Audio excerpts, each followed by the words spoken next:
I'm having a baby with my CEO husband who makes $500,000 a year. See you at our wedding in Spain in 6 months. Laura, the mom friend who took Michael, declared to me triumphantly.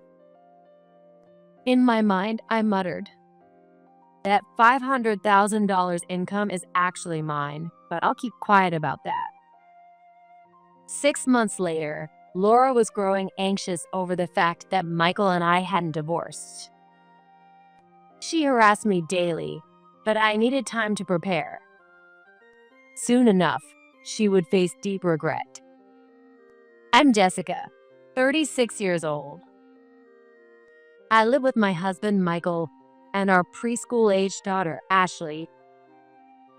Taking Ashley to and from preschool is part of my daily routine.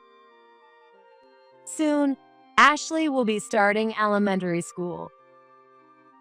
As her graduation approaches, I feel a mix of happiness at her growth and a touch of sadness.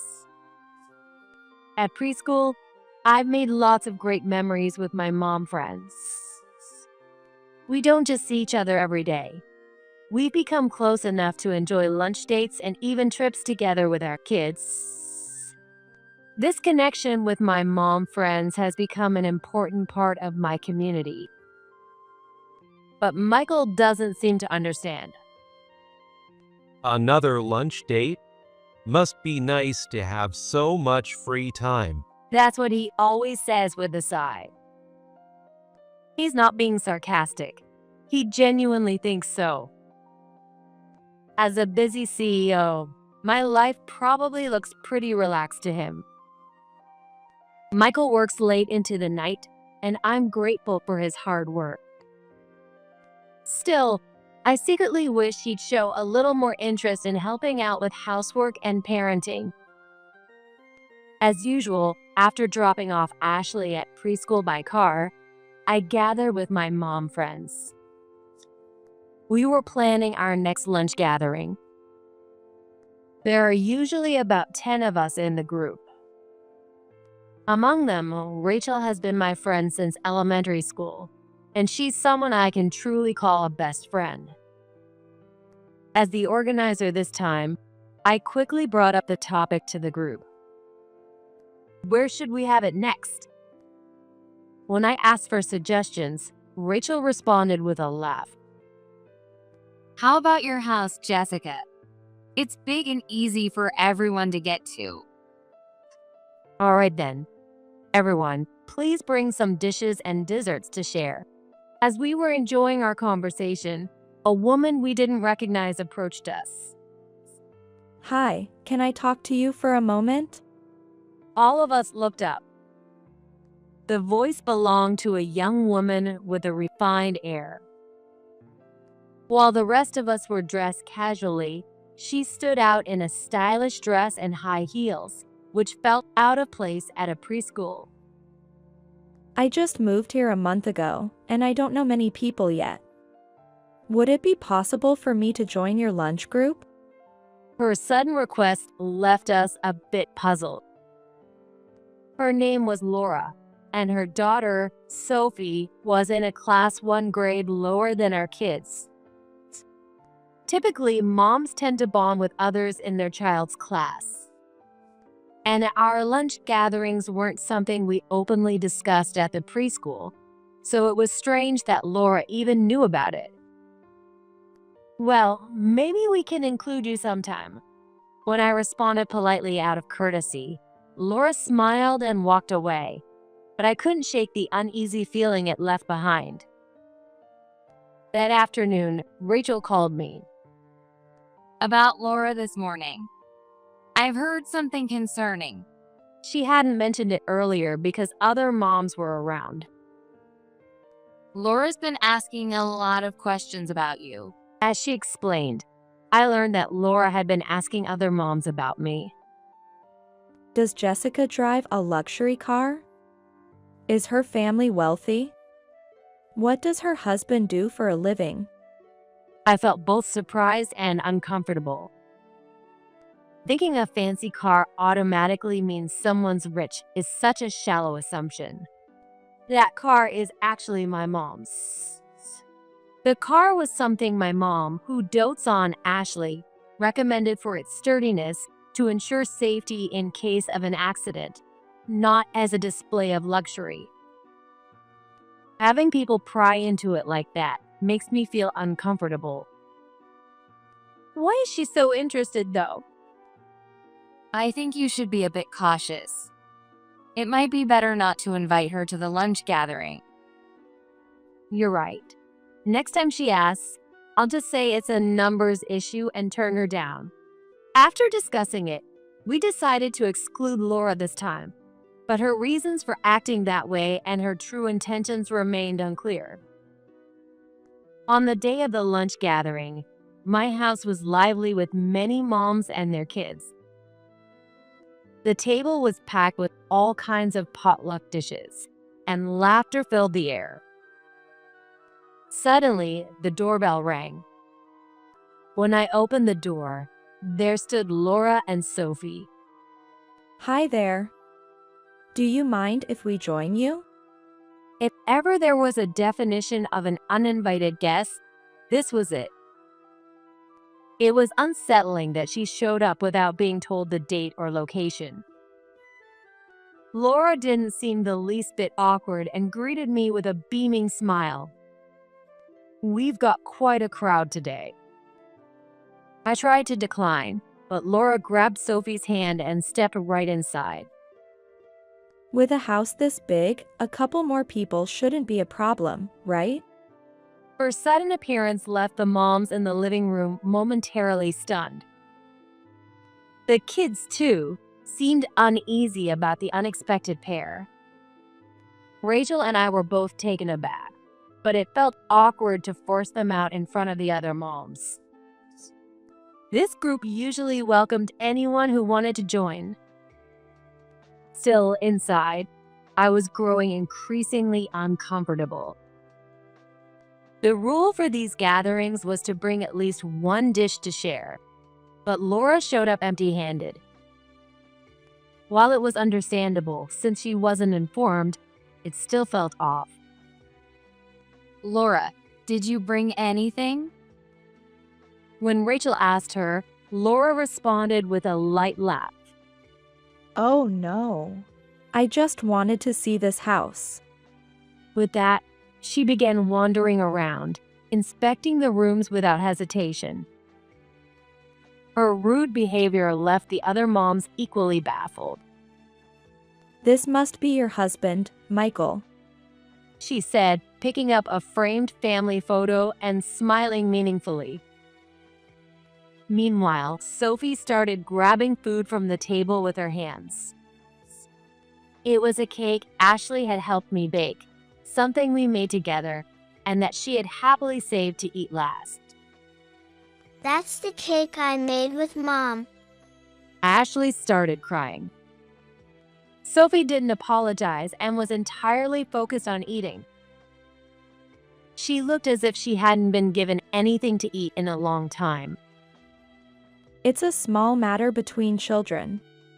Laura, without offering any apology, seemed to sense the uncomfortable atmosphere, took Sophie's hand, and left as if nothing had happened. After that, the remaining moms and kids fell silent for a while, but eventually someone broke the ice. That was just awful. Maybe it's better to keep our distance from them from now on. Rachel and I both agreed. That day's lunch gathering turned out to be a disaster, and everyone left with a bitter aftertaste. What exactly is Laura trying to accomplish? I told Michael about what happened that day. However, before I could even finish, he shrugged it off. Anything about Ashley, I'll leave to you, Jessica. Sorry, but I'm exhausted from work. He used to be much more involved in parenting, and it was his routine to check on Ashley's sleeping face as soon as he got home. Lately, though, he goes straight to the bedroom and falls asleep. Where did the Michael go? The one who cried when Ashley was born and promised to raise her with so much care. I know he's working hard for the family, but I wish he'd show a bit more interest in Ashley. It looks like we need to have a proper conversation. One day, I came down with the flu and asked Michael to take care of Ashley's drop-off and pickup.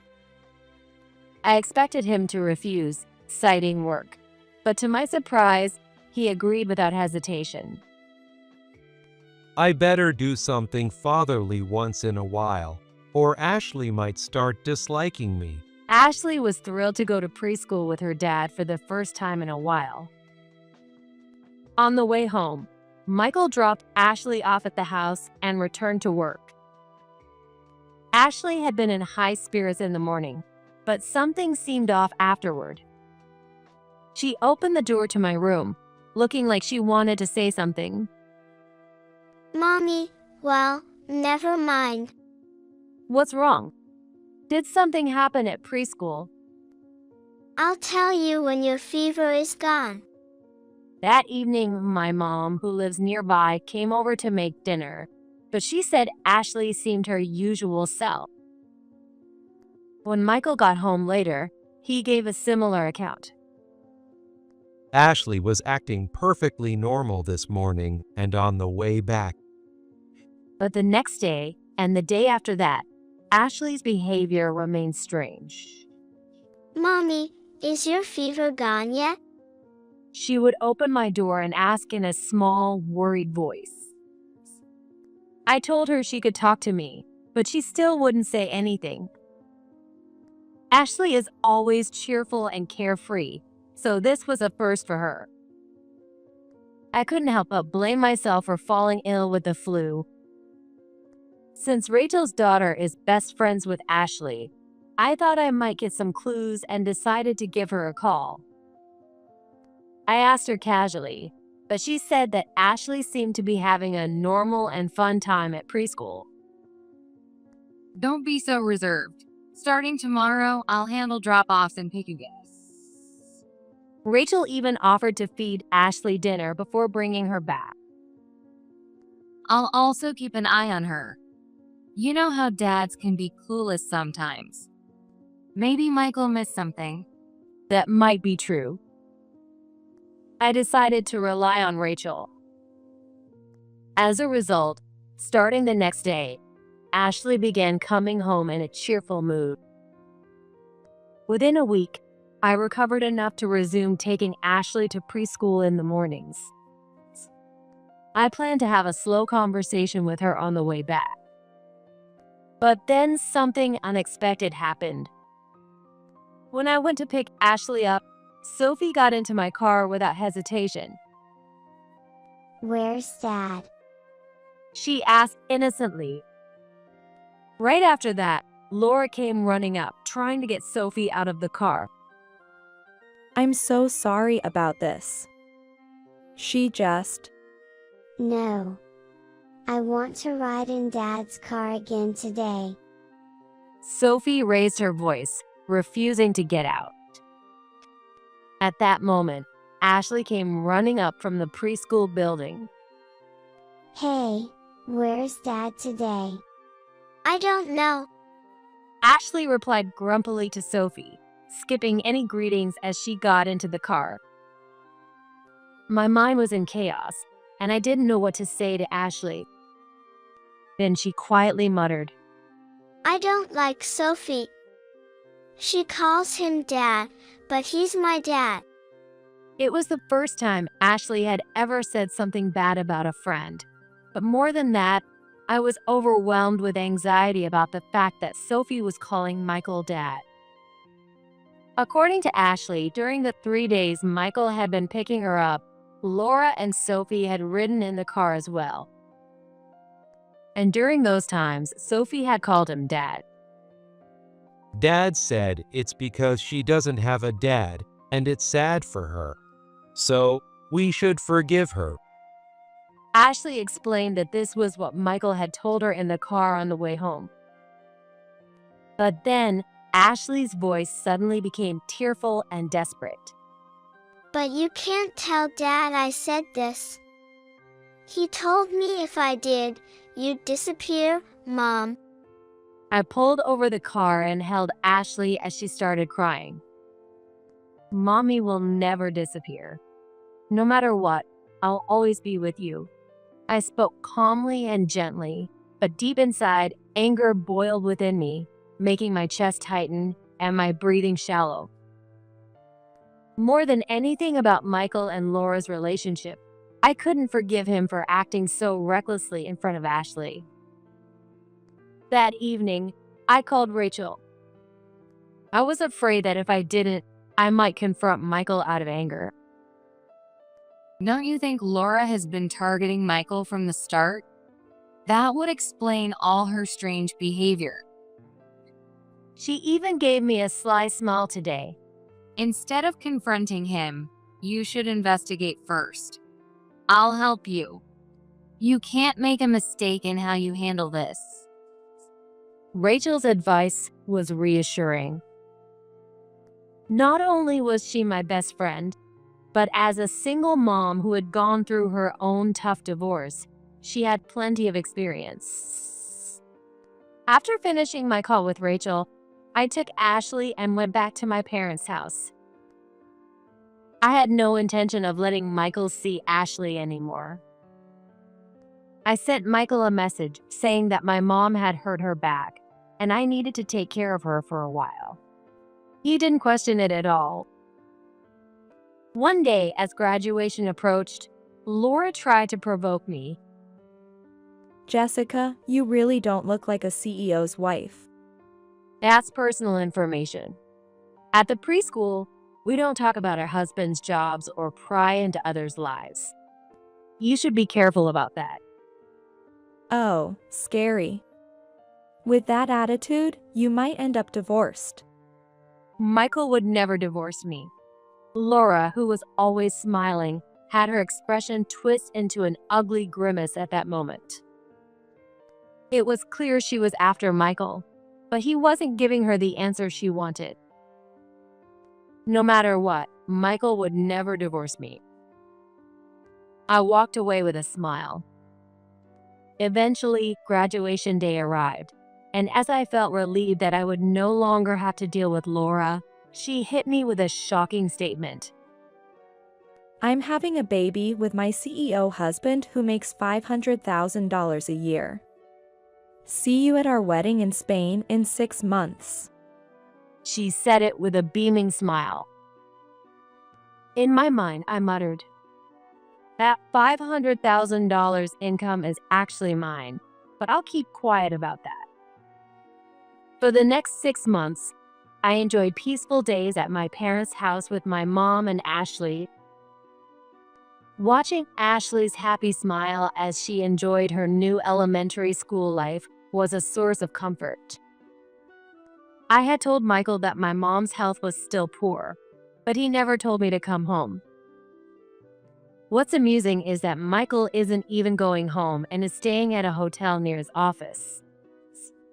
He excuses it by saying work is hectic, but our house is only a 5-minute drive from his office. He was probably trying to avoid Laura, who was likely pressuring him to marry her. Laura had been bragging to the preschool moms that she was going to remarry and become a CEO's wife, and that rumor eventually reached me. However, it seemed she hadn't mentioned that the CEO she was referring to was Michael. I had been gradually moving my belongings from my house to my parents' home, but every day I found divorce papers stuffed into the mailbox at my house. I knew the sender was Laura. Get divorced now. There were even intercom recordings of her making this demand with a terrifying expression. Laura, who had previously acted so refined, clearly didn't care about appearances anymore. Since the office was heavily guarded, she couldn't get to Michael directly. It also seemed she didn't know I had moved back to my parents' house. I wasn't worried about her causing any harm to the house. She probably believed it would eventually become hers. Still, I made sure to drop off and pick up Ashley close to her elementary school just in case. One day, I decided to go back to my house in the morning and wait for Laura to show up. Sure enough, she arrived, visibly agitated, her hair disheveled as she started yelling. Just get divorced. Not until I get an apology and compensation from you.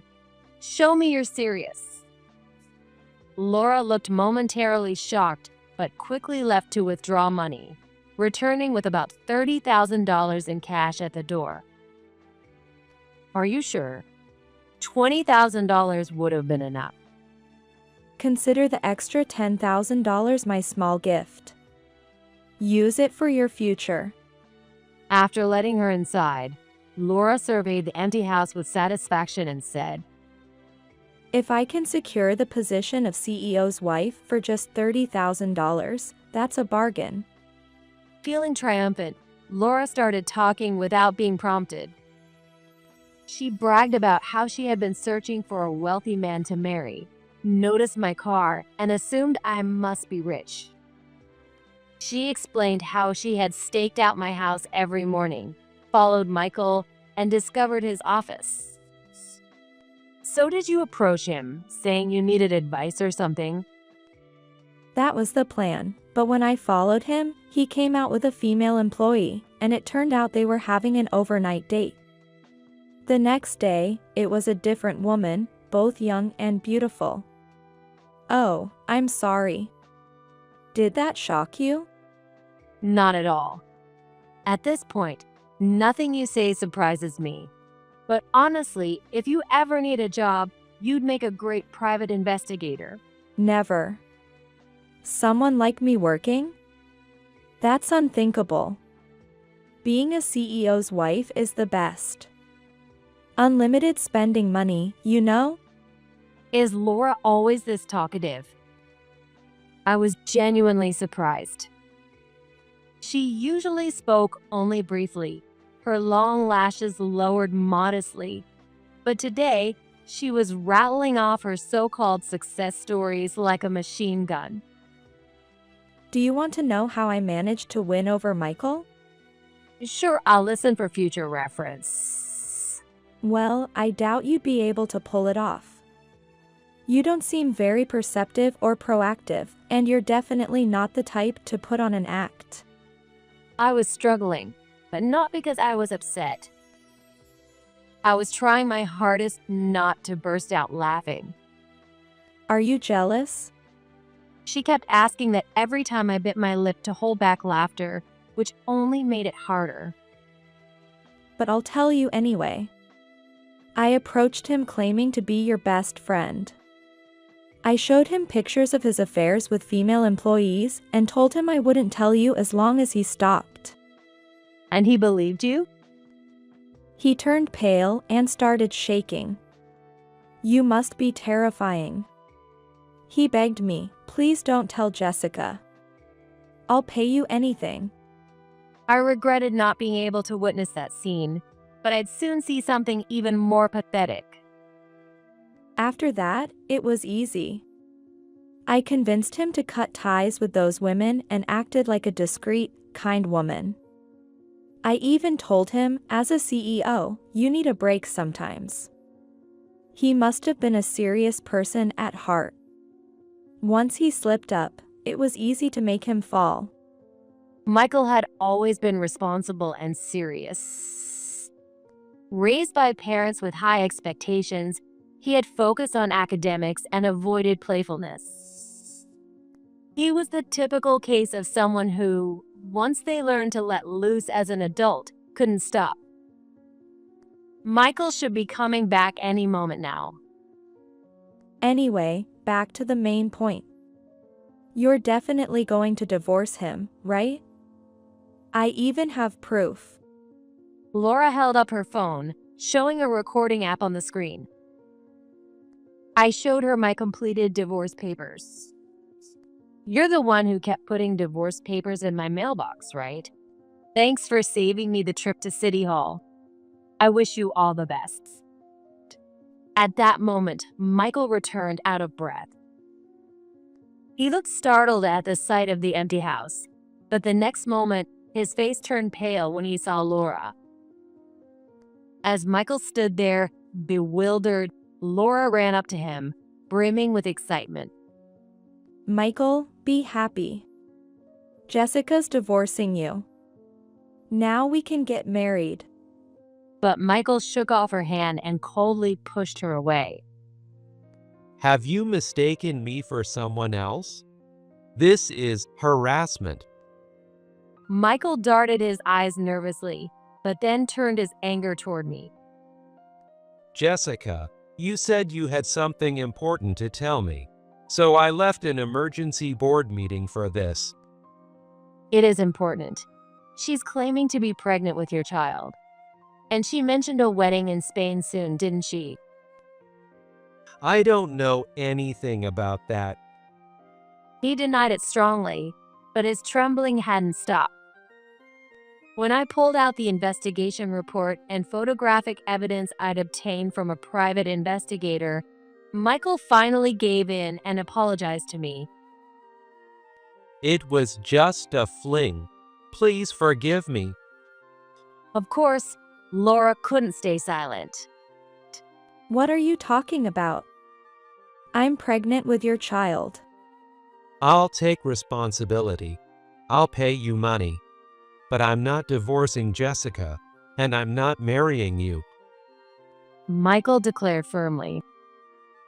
Laura, shaking with anger, glared at Michael but couldn't say a word in return. Seeing an opportunity, Michael pleaded with me.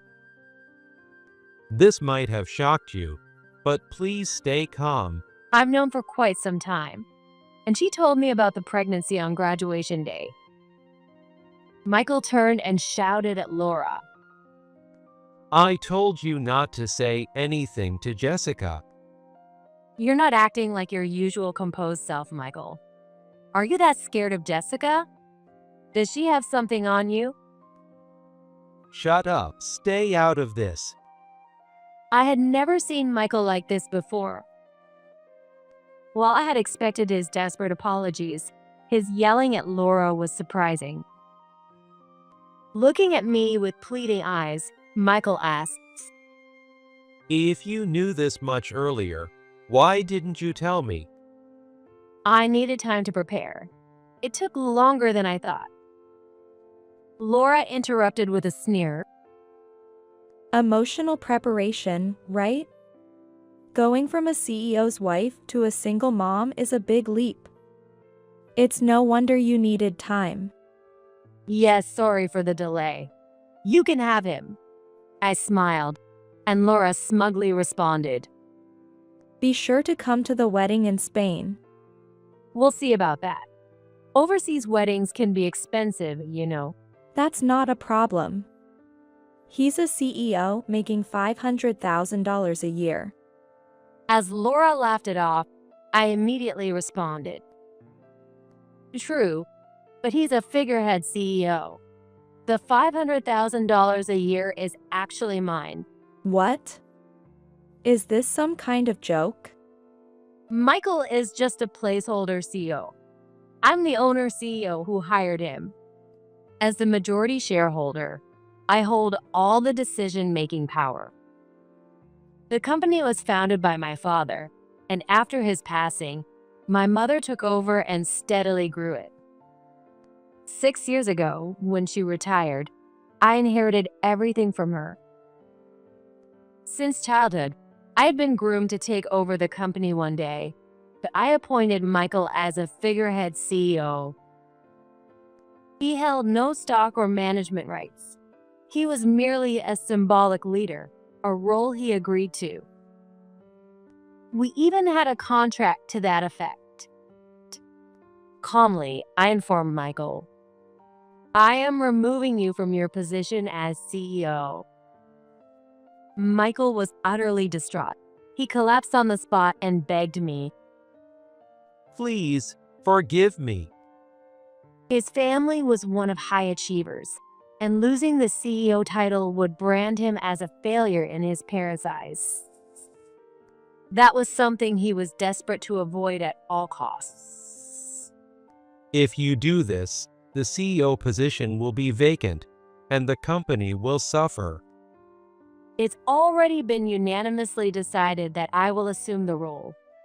That emergency board meeting you mentioned, it was for this. I should have done this from the start. No way. Even so, Michael couldn't give up and protested loudly. You can't remove me from my position over personal grievances. You've had inappropriate relationships with multiple female employees, haven't you? Laura told me earlier. Not that I didn't already have proof from my investigation. That's because I was under immense pressure as CEO and needed an escape. What pressure? You were nothing but a figurehead CEO. My mother, myself, and our capable executives had been running everything behind the scenes. You simply carried out the tasks assigned to you. I will never forgive you for trying to damage the company my mother worked so hard to protect. Michael couldn't respond and sank to the floor in defeat. Laura, who had been listening to the conversation, also lost her composure. Michael's not going to be CEO anymore? You've got to be kidding me. What about the wedding in Spain? What about my dream of becoming a CEO's wife? She stormed toward Michael, her frustration boiling over. Then I'll sue you for fraud. You promised to take responsibility. Are you sure about that, Laura? You're still married, aren't you? How do you know that? I already knew from the investigation. In truth, Laura's husband had already informed her of his intention to divorce. It was likely due to her reckless spending habits. To secure her future, Laura had been stalling the divorce while searching for a better financial prospect. That prospect turned out to be Michael. You're married? So all that talk about being a struggling single mom was a lie. Michael accused Laura, but his words didn't seem to register with her anymore. Jessica, please. Give me back the $30,000. That was compensation money I got from my husband. You have an obligation to pay me compensation. Still, you really made a reckless gamble. Desperate to become a CEO's wife, Laura had handed over all the compensation money she had received from her husband. I turned to Michael and said, Michael, I'll be filing a claim against you as well. Your share of the property division will go toward a lump sum payment for alimony and child support. If you do that, I'll be left with nothing. Not only that, but you'll also be unemployed. Best of luck to you both starting over from scratch. Both Michael and Laura desperately pleaded for my forgiveness. Their reasons were different, but they shared the same goal. They didn't want to pay. Jessica, you make $500,000 a year, right? So $30,000 is nothing to you. Exactly. You're loaded. So why are you squeezing money out of me? That's just cruel. Accusing me of being some kind of money-hungry miser? That's just the height of misplaced anger. You too hurt my precious Ashley. No amount of money could ever make up for that. Ashley? Ashley? The two of them tilted their heads in confusion at my words. Meeting in secret would have been one thing, but riding together in the car in front of Ashley? What were you thinking? Laura letting Sophie call him Dad, and Michael telling Ashley to keep it a secret. How could you, as parents, not understand how that would affect a child? That day, after hearing from Ashley, I checked the footage from the dash cam.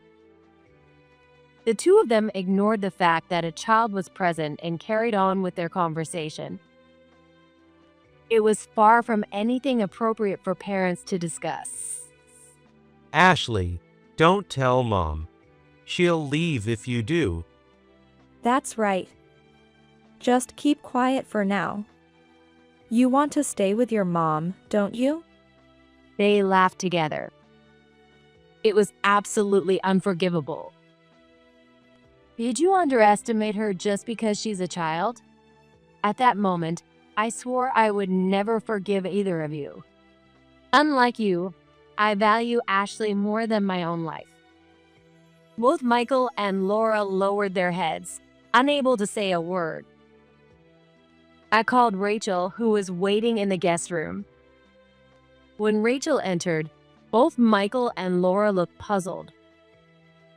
I'm a justice-seeking attorney who can't forgive the likes of you, so be prepared. With that, she handed them her business card. At the preschool, strict rules about handling personal information were in place, so Rachel had kept her profession a secret to avoid being relied upon unnecessarily.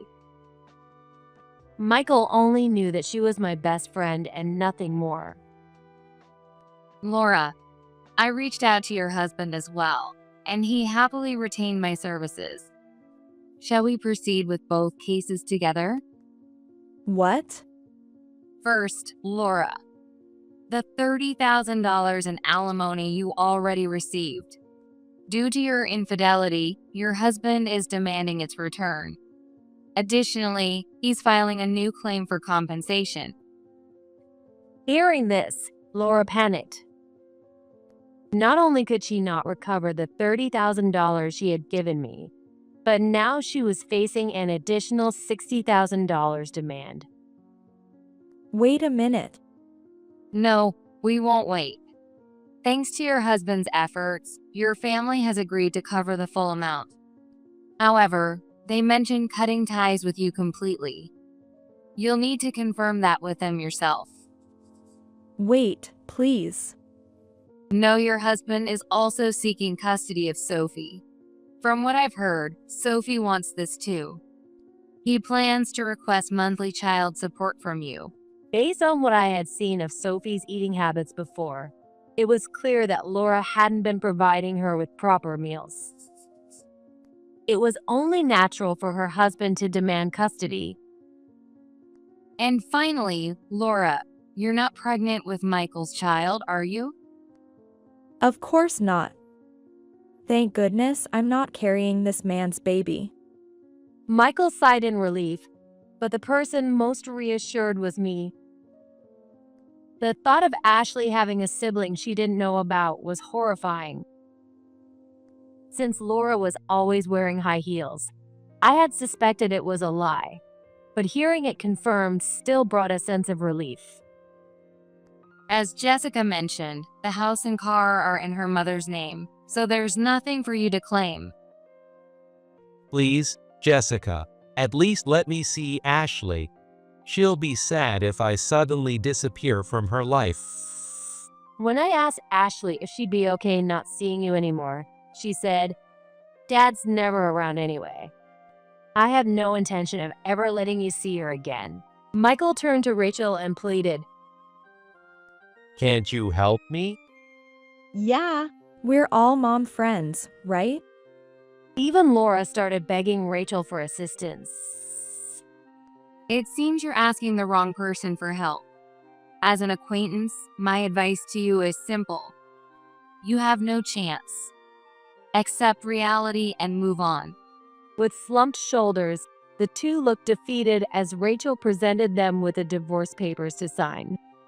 But Laura suddenly shouted, That's not true. I wasn't dating Michael. My husband asked for a divorce, and I was just seeking advice from him. The private investigator's photos don't prove anything. That's right. I was just listening to her problems. The photos did show the two walking arm in arm outside and Michael visiting Laura's house, which had been a meeting spot during the day. I held up a voice recorder and said, Laura, I also have recordings. You can't talk your way out of this. Rachel, isn't this what we call irrefutable evidence? Yes, it's more than enough as proof. Additionally, I had all the female employees involved with Michael provide their testimonies. I ensured they could resign amicably under the condition that it wouldn't harm their future job prospects. For anything regarding the company, you'll need to speak with the corporate counsel. Finally, the two admitted defeat and signed the divorce papers.